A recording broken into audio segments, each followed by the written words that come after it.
Good morning students. हम बात करते हैं अपने जो टॉपिक था ट्रेनिंग इन स्पोर्ट्स, उसका जो सेकंड चैप्टर है उसी के अंदर।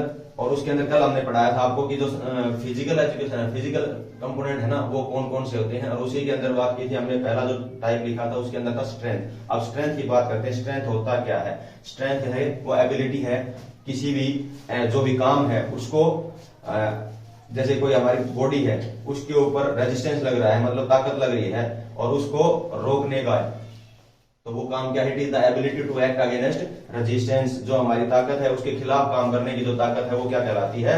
स्ट्रेंथ कहलाती है। ठीक है, अब इसके बारे में बात करते हैं। भाई टाइप ऑफ स्ट्रेंथ, और स्ट्रेंथ की जो टाइप है वो कितनी होती है। पहली बात आती है इसके अंदर स्टैटिक, और दूसरी है डायनामिक। जहां पर स्टैटिक लिखा हुआ है उसके नीचे एक बात लिखी हुई है जिसको बोलते हैं आइसोमेट्रिक। इनको हम आइसोमेट्रिक भी कह सकते हैं क्योंकि इनके अंदर जो हमारी मसल्स हैं उनका मूवमेंट नहीं होता, और उसके अंदर क्या होता है? ताकत लग रही होती है। जैसे एग्जांपल देता हूं, मैं दीवार को धकेल रहा हूं भाई, अब इसको धक्का दे रहा हूं मैं, हमारी जो मसल्स हैं उनके अंदर कोई मूवमेंट नहीं होता, मतलब फ्लेक्सर और एक्सटेंशन नहीं हो रहा है। ठीक है, तो इसके अंदर क्या बोल देंगे हम इनको? आइसोमेट्रिक। इस चीज का आगे ध्यान रखना क्योंकि आगे ये वर्ड है, ये बहुत इंपॉर्टेंट होने वाला है।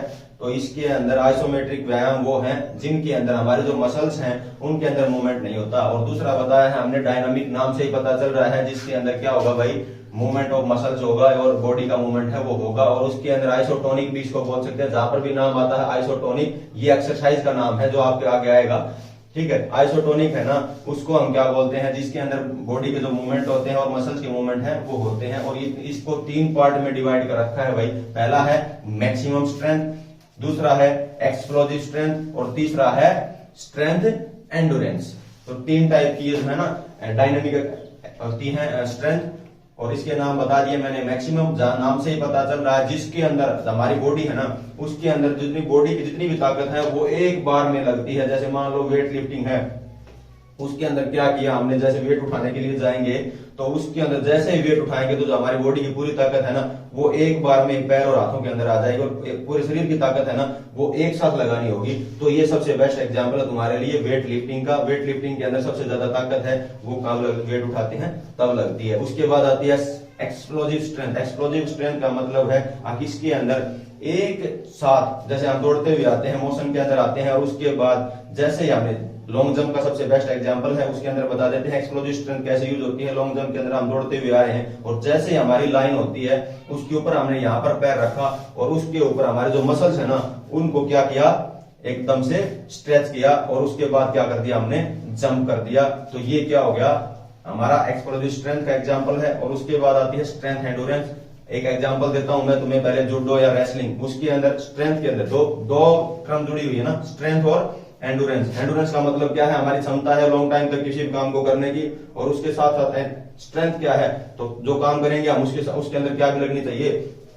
स्ट्रेंथ भी लगनी चाहिए। तो ऐसे कौन से गेम है? रेसलिंग हो गया, जूडो हो गया, उनके अंदर क्या करते हैं हम? 3 मिनट के लिए 4 मिनट के लिए क्या होता है? हमारा ताकत के साथ हमें लड़ना होता है, और वो क्या कहलाती है? हमारी स्ट्रेंथ एंडोरेंस कहलाती है। अब इसके मेथड कौन कौन से स्ट्रेंथ ट्रेनिंग मेथड है वो कौन कौन से हैं, या फिर इसको बोल सकते हैं एक्सरसाइज कौन कौन सी है जिससे हम इनको इनहेंस कर सके, इनको हमें बढ़ा सके हम। तो इनको इंप्रूव करने के लिए सबसे बात आती है, सबसे पहले आइसोमेट्रिक एक्सरसाइज। आइसोमेट्रिक एक्सरसाइज वो एक्सरसाइज होती है जिनको हमने पहले ही बता दिया तुम्हें। देखो ये स्टैटिक, जिनके अंदर हमारे जो मसल्स हैं उनका मूवमेंट है वो नहीं होता है। मान लो किसी भी, सबसे बेस्ट एग्जांपल तुम्हारे स्कूल के अंदर जो तुम्हें पनिशमेंट मिलता है उसके अंदर टीचर बोलता है तुम्हें भाई बैग उठाओ और उसको हाथ ऊपर करके खड़े हो जाओ। तो ये सबसे बेस्ट एग्जांपल क्या है? हमारे पास जो वेट आ रहा था ना हमारे नीचे, ठीक है, हम उस वेट को क्या कर रहे हैं? अपोज कर रहे हैं, रोक रहे हैं, रेजिस्टेंस कर रहे हैं। तो वो क्या हो गया?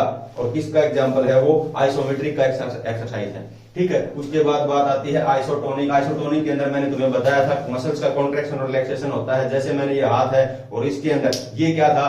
डंबल है। मान लो इसको सपोज करो ये डंबल है, ये नीचे की तरफ जा रहा है, और मैं इसका जो ग्रेविटेशनल फोर्स है ना उसको क्या कर रहा हूँ? अपोज कर रहा हूँ, उसको रोक रहा हूँ, रेजिस्टेंस कर रहा हूँ। तो वो नीचे जा रहा है, मैं उसको क्या करके आ रहा हूँ? ऊपर भी लेके आऊंगा तो भी उसके अंदर हमारी स्ट्रेंथ है वो लग रही है। अगर नीचे जाने से रोक रहा हूं तो उसके अंदर भी स्ट्रेंथ लग रही है। तो इसका मतलब ये है कि इसके अंदर कॉन्ट्रैक्शन और रिलैक्सेशन है ना हमारी मसल्स का, वो हो रहा है। तो इसका मतलब है कि वो कौन सी एक्सरसाइज है? आइसोटोनिक। और उसके बाद आता है आइसोकाइनेटिक। आइसोकाइनेटिक वो एक्सरसाइज होती है इनके अंदर दोनों का जो मिक्स, ये भी और ये भी, इनके अंदर हम स्टेशन भी चेंज कर सकते हैं, और जो भी एग्जांपल हैं उनके अंदर जैसे मशीन्स हैं उनके साथ साथ एक्सरसाइज करते हैं, वो सारी किसके अंदर आती हैं, आइसो काइनेटिक के अंदर आती हैं। इसके अंदर एक मोस्ट इंपोर्टेंट बात है ना, वो ये थी, एक एग्जांपल के पॉइंट ऑफ व्यू से आपके पास एक एग्जांपल आएगा, क्वेश्चन आएगा कि इसकी जो खोज है वो किसने की थी और कब की थी। तो इसके अंदर मैंने दो नाम लिखे हैं तुम्हारे पास, हेटिंजर एंड म्यूलर। म्यूलर है, उसने 1953 में क्या किया था, इसकी जो एक्सरसाइज थी ना, आइसोमेट्रिक जो एक्सरसाइज थी, व्यायाम थे, उनकी खोज की थी। उसके बाद आया था भाई आइसोटोनिक की जो खोज थी वो डी लूनी ने की थी और 1954 में की थी, ठीक है। उसके बाद आया था आइसोकाइनेटिक, इनकी खोज की थी पेरिन, और उन्होंने किया था 1968 में। ये नाम है ना, ये आपको बिल्कुल याद रखने हैं, एक नंबर के अंदर ये कभी भी आ सकते हैं। तो भाई हमने बताया था आपको स्ट्रेंथ के बारे में, और उसके अंदर एक्सरसाइज पहले बताई थी मैंने आपको स्टैटिक एक्सरसाइज के अंदर, और स्टैटिक का दूसरा नाम बताया था मैंने आइसोमेट्रिक। उसकी अब बात करते हैं एडवांटेज और डिसएडवांटेज। एडवांटेज क्या है, पहली बात, एक तो ये हम ना, ये एक्सरसाइज है, ये किसी भी वार्म अप एक्सरसाइज है ना उसके साथ हम इंप्लीमेंट कर सकते हैं। जैसे खड़े खड़े हम वार्म अप करते हैं तो उनके साथ भी इनको कर सकते हैं, स्टैटिक वार्म अप है, ठीक है। उसके बाद में लेस टाइम कंज्यूम, इनके अंदर टाइम है वो बहुत कम लगता है। उसके बाद में आता है इनको हम कहीं भी वी कैन परफॉर्म एनीवेयर, इनको कहीं भी हम कर सकते हैं, ठीक है। इनके लिए कोई ज्यादा न तो इक्विपमेंट्स की जरूरत है, न कोई भाई जगह की जरूरत होती है ज्यादा, हम घर पे भी कर सकते हैं, बाहर भी कर सकते हैं। उसके बाद आता है डिसएडवांटेज, इनके अंदर इंटरेस्ट है ना वो कम होता है। क्यों इंटरेस्ट कम होता है, क्योंकि ये एक्सरसाइज हम जो बार बार करेंगे तो उसके अंदर क्या हो जाएगा, या क्या है, बोरिंग है, आज किया था कल भी किया था, रेगुलर यही करनी है, ठीक है। तो इनके अंदर कोई खास इंटरेस्ट रहता नहीं। उसके बाद वैरायटी है वो बहुत कम होती है, इनके अंदर लेस ऑफ वैरायटी होती है। ये एक एक्सरसाइज है, अब मान लो तुम दीवार को धकेल रहे हो, डेली धकेल रहे हो, ठीक है। अब ये इसके अंदर क्या इंटरेस्ट आएगा, कोई इंटरेस्ट नहीं है, वैरायटी है वो सेम है। उसके बाद दूसरा लगा लो तुम, किसी ने तुम्हें डंडे से लटका दिया, तो उसके अंदर क्या होगा, रेगुलर यही लटकते रहना है, तो उसके अंदर क्या होगा, इंटरेस्ट कम हो जाएगा, और इनको धीरे धीरे क्या करेंगे हम, यार कोई बोरिंग सब्जेक्ट है तो इसको हटाओ बस। उसके बाद आता है ओनली स्टैटिक स्ट्रेंथ है वो डेवलप होती है, ठीक है। तो इसके अंदर क्या होगा, हमारी जो स्ट्रेंथ है ना वो ओनली स्टैटिक ही डेवलप होती है, बाकी कोई एक्सरसाइज है या फिर कोई भी जो इंप्रूव चीज है ना वो नहीं होती है। तो आप हमने पढ़ लिया था भाई आइसोटोनिक एक्सरसाइज, उसके बारे में अब बात करते हैं इनके जो एडवांटेज है डिसएडवांटेज। पहली बात, एडवांटेज पता लग रहा है आपको, अगर हाथ है वो ऊपर नीचे जा रहे हैं आपके, या फिर उनका मूवमेंट हो रहा है किसी भी मसल्स का, तो वो क्या होगा, हमारी जो मसल्स हैं उनकी स्ट्रेंथ को इंप्रूव करेगा। उसके बाद जो हमारे मूवमेंट है उनका भी इन्वॉल्वमेंट होता है इसके अंदर, तो वो हमारे क्या है, जो रेंज ऑफ ज्वाइंट्स हैं उनकी ज्वाइंट है उनकी रेंज को इंप्रूव करता है। उसके बाद आता है अब मसल्स हैं उनकी जो साइज है वो चेंज हो रही है, अगर वो एक्सरसाइज करेंगे तो उनके अंदर क्या होगा, एक्सटेंशन फ्लेक्शन होगा, तो वो क्या होगा, हमारे जो मसल्स हैं वो क्या होंगे भाई, उनकी साइज भी बढ़ेगी, लंबाई भी बढ़ेगी और मोटाई भी बढ़ेगी। उसके बाद डिसएडवांटेज क्या क्या है, अगर जो ज्वाइंट पेन है वो हो सकता है भाई हमने ज्यादा मसल्स है वो किसी के हेल्प के द्वारा क्या कर दिया, अगर इसको ज्यादा खींच दिया, स्ट्रेच कर दिया, तो वो क्या हो सकते हैं, वहां ज्वाइंट पेन हो सकता है। उसके बाद क्या होगा, मसल्स है ज्यादा एक्सरसाइज करती तो मसल्स के अंदर पेन आना स्टार्ट हो जाएगा। और उसके बाद क्या होता है, इसके अंदर एक जो सबसे इंपॉर्टेंट चीज है भाई, एक्सटर्नल जो चीज होती है ना, बाहरी इक्विपमेंट्स होते हैं उनकी बहुत ज्यादा जरूरत पड़ती है। उसके बाद आता है कोई इनके अंदर एक्सरसाइज है, आइसोटोनिक एक्सरसाइज है वो दो प्रकार की होती है, एक होती है कंसेंट्रिक और दूसरी होती है इसेंट्रिक। कंसेंट्रिक होती है ना, उसके अंदर मैंने बताया था तुम्हें, हमारे जो मसल्स है वो हाथ है वो क्या कर रहा है, ऊपर की तरफ जा रहा है, जहां पर भी हमारा जो कोण बन रहा है ये इसके अंदर डायगोनल बनता है, तो वो जहां पर भी क्या होता है, डिक्रीज होता है, तो इसका मतलब कौन सा है, वो कंसेंट्रिक। और नीचे की तरफ जा रहा है तो उसके अंदर क्या होता है, इसेंट्रिक, जो डाउनवर्ड जा रहा है इसका मतलब मूवमेंट है वो नीचे की तरफ हो रहे हैं, तो ये क्या हो जाएगा, हमारा इसेंट्रिक हो जाएगा, जिसके अंदर फ्लेक्शन होता है, एक्सटेंशन होता है, ठीक है। तो हमने पढ़ा था आइसोटोनिक के बारे में, अब पढ़ते हैं भाई आइसोकाइनेटिक के बारे में। आइसोकाइनेटिक एक्सरसाइज वही होती थी, मैंने पहले बताया था आपको, इसके अंदर जो मूवमेंट है वो भी होता है और उसके अंदर स्टैटिक मसल्स हैं वो भी यूज होती हैं। तो उसके साथ साथ इसके अंदर हमें बाहरी जो कोई ऑब्जेक्ट है ना या फिर मशीन है उनकी रिक्वायरमेंट होती है।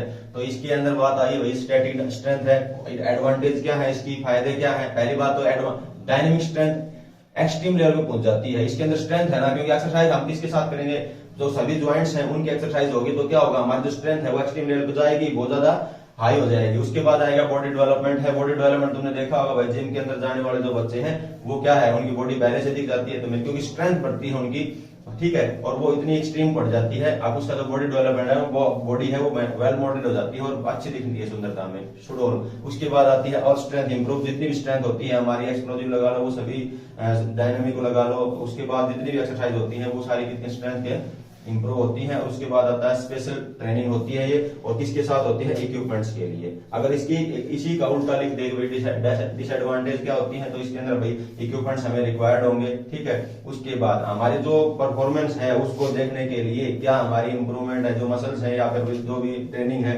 या जो एक्सरसाइज है उनके अंदर कितना इंप्रूवमेंट हो रहा है, तो उसको देखने के लिए एक स्पेशल कोच की रिक्वायरमेंट होती है। आपने देखा होगा जो भी जिम के अंदर ट्रेनर होते हैं वो एक एक बच्चे को देखते रहते हैं, ऑब्जर्व करते रहते हैं, उनको बताते हैं कि तुम्हारी ये मसल्स है, इसके लिए ठीक चल रही है भाई, ये एक्सरसाइज है इनके अंदर थोड़ी सी प्रॉब्लम चल रही है तो इनको ठीक करो।